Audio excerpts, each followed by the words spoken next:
Kahvaltılık tarifleri istemişsiniz. Patatesli olsun, yumurtalı olsun, Oktay Usta demişsiniz. Omlet hazırladım sizler için. Buyurun. Ne kadar güzel olmuş maşallah.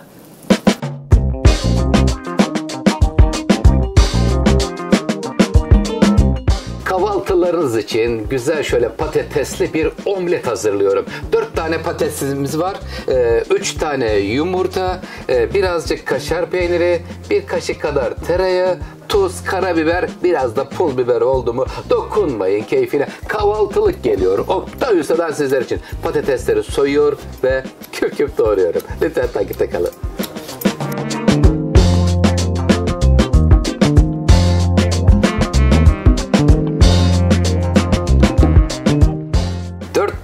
Patates ile kahvaltılık hazırlıyorum.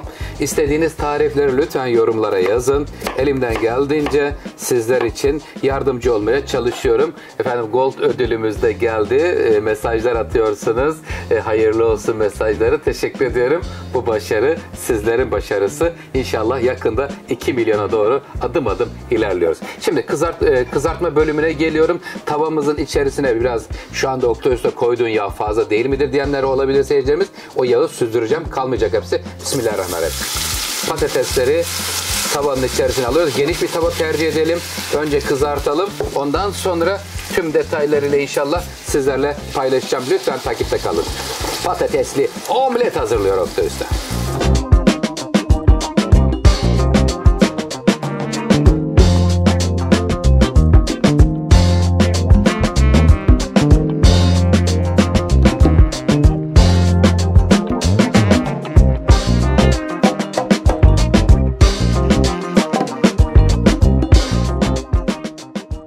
Ailenizin aşçısı Oktay Usta'dan patatesli omlet tarifi geliyor. Patatesler çok kızarmış ya da bu şekilde kızarmış. Siz hangisini seviyorsanız o şekilde kızartabilirsiniz. Şimdi fazla yağını süzdürüyorum.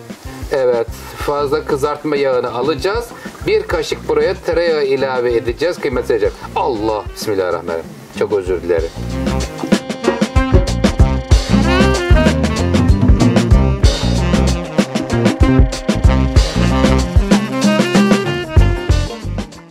Patatesimizi tereyağı ile buluşturdum. Fazla yağını aldık.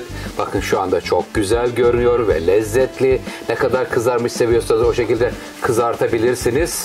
Tam böyle istenilen kıvama gelmiş. Şimdi finale doğru yaklaşıyoruz. Patatesleri tamamen düzgün bir şekilde yiyelim. Kızartırken patateslerin ihtiyaç kadar olan tuzunu verdik. Yumurtanın da ayrıca tuz ve karabiberini verdikten sonra çırpılmış yumurtayı patatesin üzerine gezdiriyorum. Patatesli omlet tarifi.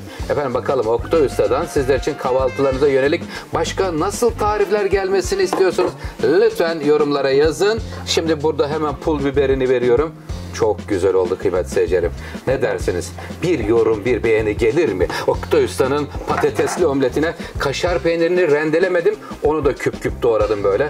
Güzel üzerine doğranmış küp kaşar peynirleri ya da yöresel peynirlerden de yararlanabilirsiniz.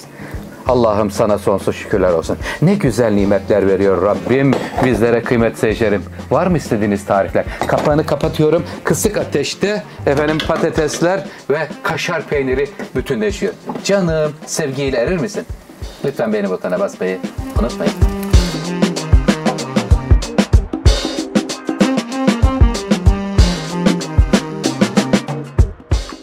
Bu kahvaltılığa duble bir çay gider kıymetli seyircilerim. Şöyle büyük bardakta güzel bir duble çay yaptım. Güzel oldu. Hemen şimdi kısık ateşte eritelim yalnız. Yüksek ateşe vermeyin. Zemininden yanar. Açıyorum kapağını. Açayım mı? Sevgiyle açılıyor. Oktay Usta sen neler yapmışsın böyle? Her şey sizler için. Bir yorum, bir beğeni gelir mi? Kıymetli seyircilerim, sofralarınızda bereket olsun. Sevdiklerinizle birlikte inşallah ağız tadıyla güzel lezzetler olsun. Hoşça kalın, sağ kalın. Afiyet olsun efendim.